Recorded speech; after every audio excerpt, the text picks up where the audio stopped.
కేజ్రీవాల్ మాట్లాడుతున్నారు. ఇప్పుడు లైవ్ చూద్దాం. 4 तारीख को भी मंगलवार है। भली करेंगे बजरंग बली, करेंगे कि नहीं करेंगे? बोल बजरंग बली की।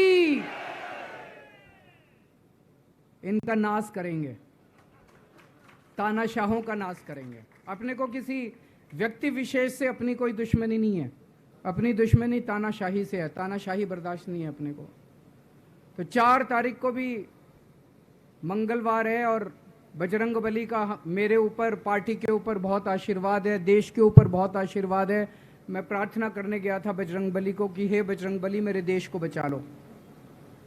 अभी कल एग्जिट पोल आए हैं, मेरे से लिखवा लो, सारे एग्जिट पोल फर्जी हैं, बिल्कुल फर्जी हैं। एक एग्जिट पोल वाले ने राजस्थान में टोटल 25 सीट है, उसमें 25 में से 33 दे दिए उन्होंने बीजेपी को। ऊपर से आया होगा भाई बीजेपी को ज्यादा देने हैं, तो उसने कहा मोदी जी क्या याद रखोगे आप भी, आपको 25 में से 33 दे दिए। तो पूरा का पूरा फर्जी है, पूरा एग्जिट पोल फर्जी है। लेकिन असली मुद्दा ये है, इनको गिनती से 3 दिन पहले फर्जी एग्जिट पोल कराने की क्या जरूरत थी, ये समझने वाली बात है। मेरे को भी समझ नहीं आया। कई सारे लोगों की कई सारी बातें चल रही हैं। एक ये चल रहा है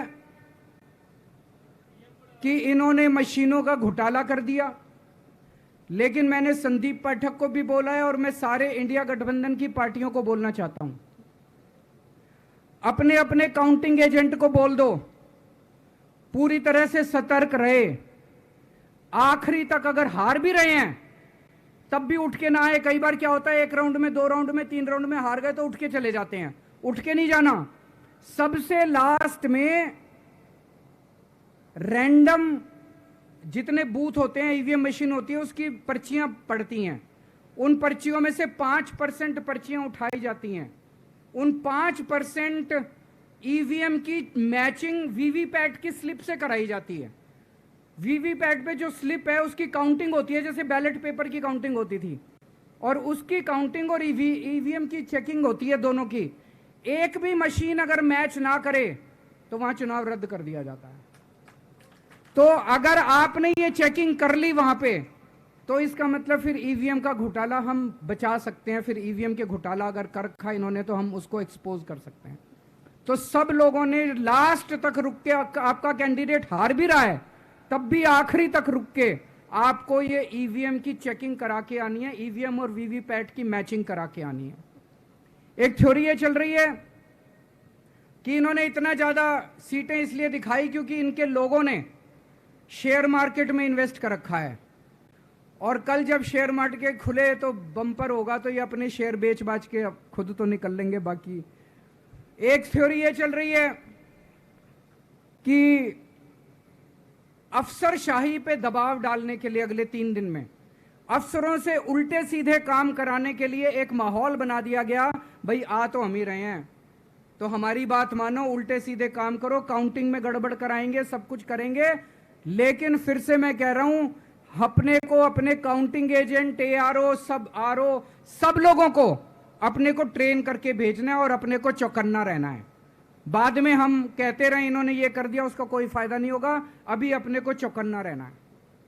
एक थ्योरी ये चल रही है कि अगर इन्होंने कल ही कम सीट दिखा दी होती एग्जिट पोल वालों ने, तो हो सकता है कि इन दोनों के खिलाफ आरएसएस में और बीजेपी में कल ही बगावत शुरू हो जाती। 4 तारीख तक इंतजार ही नहीं होता, हो सकता है।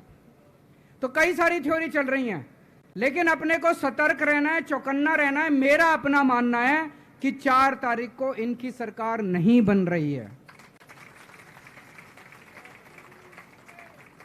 ये एग्जिट पोल से घबराने की जरूरत ही नहीं है। माइंड गेम है इनका, माइंड गेम खेल रहे हैं। आपको डिस्करेज करने के लिए, डिप्रेशन में डालने के लिए बिल्कुल नहीं जाना। आप उससे जाओ कि आप जीत रहे हो, आप अपने उस कॉन्फिडेंस से जाओ कि आप जीत रहे हो, और आखिरी तक आपको बैठे रहना है, किसी भी हालत में बैठे रहना है आपको। हमें हर एक को लड़ना पड़ेगा। ये चुनाव किसी पार्टी का या किसी नेता विशेष का नहीं है। ये चुनाव इस देश को बचाने के लिए है, इस देश में जनतंत्र को बचाने के लिए है।